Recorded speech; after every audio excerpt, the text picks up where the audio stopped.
அனைவருக்கும் வணக்கம். நீங்கள் நம்ம சேனலுக்கு புதுசுன்னா பக்கத்தில் இருக்கிற பெல் பட்டன் அமைத்தி சப்ஸ்கிரைப் பண்ணிக்கோங்க. தொடர்ந்து எல்லா வீடியோக்களையும் நீங்கள் பார்க்கலாம்.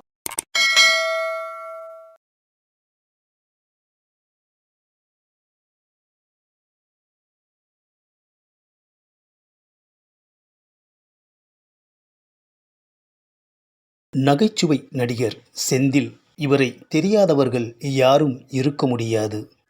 கவுண்டமணி செந்தில் ஜோடி போல் இன்று வரை அல்ல, என்றுமே ஒரு ஜோடி தமிழ் சினிமாவிற்கு கிடைக்காது.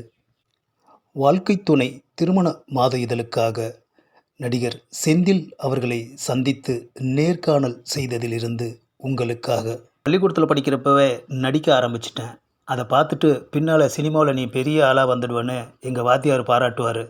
அந்த ஆர்வத்தில் தான் சென்னைக்கு வந்து என் கூட படித்த நண்பர் கூட தங்கியிருந்தேன். அவர் என்னோட ஆர்வத்தை புரிஞ்சுக்கிட்டு எல்லா வகையிலுமே எனக்கு ஊக்கம் தந்தார்.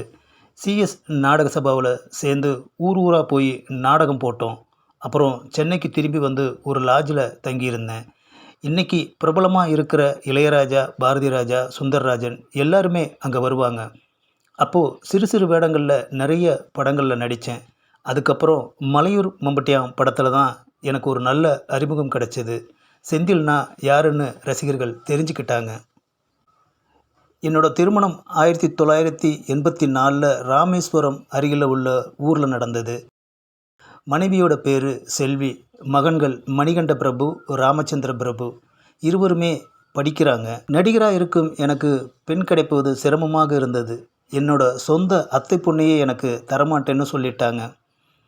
அதை நினச்செல்லாம் பெருசாக எதுவும் வருத்தப்படல. காரணம், இன்னாருக்கு இன்னார்னு மேலே இருக்கிறவன் முடிச்சு போட்டு வச்சுருப்பான். அதனால் என்னை நம்பி வர்றவங்கள மனைவியாக ஏற்றுக்கிறதுன்னு முடிவு பண்ணிட்டேன். திருமணம் ராமேஸ்வரம் மண்டபத்தில் சூளம் பாஸ்கரோட தலைமையில் நடந்தது. எல்லா வேலைகளுமே சிறப்பாக நடந்து முகூர்த்த நேரம் நெருங்கிட்டு இருக்கிறப்போ அந்த சமயத்தில் திடீர்னு கரண்ட்டு கட் ஆகிடுச்சு. எல்லாருமே அதை அபசகுணமாக நினச்சாங்க. ஆனால் நான் அப்படி நினைக்கல. ஏன்னா இசைஞானி இளையராஜா முதல் பாடல் பதிவு பண்ணுறப்ப கரண்ட்டு போயிடுச்சாம். அதுவே அவருடைய வாழ்க்கையிலே ஒரு நன்மையாக அமைஞ்சிடுச்சு.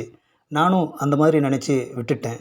நகைச்சுவையை பொறுத்த வரைக்கும் நான் ஹீரோவாக இருந்தாலும் குடும்ப பொறுப்புகளை பொறுத்த வரைக்கும் நான் ஜீரோ தான். என்னோட முன்னேற்றத்தில் முழுமையான பங்கு என்னோட மனைவியோடது தான். கல்யாணங்கிறது ஒரு நல்ல விஷயம். இதை செய்துக்காம வாழ்க்கையில் யாருமே முன்னேற முடியாது. கல்யாணம் தான் ஒரு மனுஷனுக்கு பொறுப்புகளை அதிகமாக்குது. அந்த பொறுப்பு வர்றப்ப அதுக்கு தகுந்த மாதிரி அவன் நடக்கிறான். அப்படி பொறுப்போடு நடக்கிறப்ப அவன் வாழ்க்கையில் முன்னேற்றம் கிடைக்கிது. தனிமரம் எப்போவுமே தோப்பாகாது. அது மாதிரி தான் தனியாக இருந்து எதையுமே சாதிக்க முடியாது. மனுஷனாக பிறந்த எல்லாருமே அவசியம் கல்யாணம் செஞ்சுக்கணும். கவுண்டமணி பற்றி சொல்லணும்னா சிஎஸ் நாடக சபாவிலேயே அவரை எனக்கு தெரியும். அவரும் அந்த சபாவில் தான் இருந்தார். நாடகத்தில் நடிக்கிறப்பவே நாங்கள் நண்பர்கள் தான். எங்களோட அதிர்ஷ்டம் திரைப்படம் மூலமும் எங்களோட நட்பு தொடர்கிறது.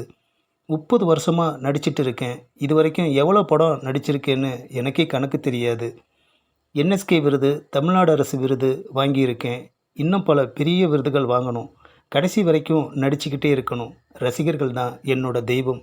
அவங்கள சிரிக்க வைக்கிறது தான் என்னோட சாதனையே.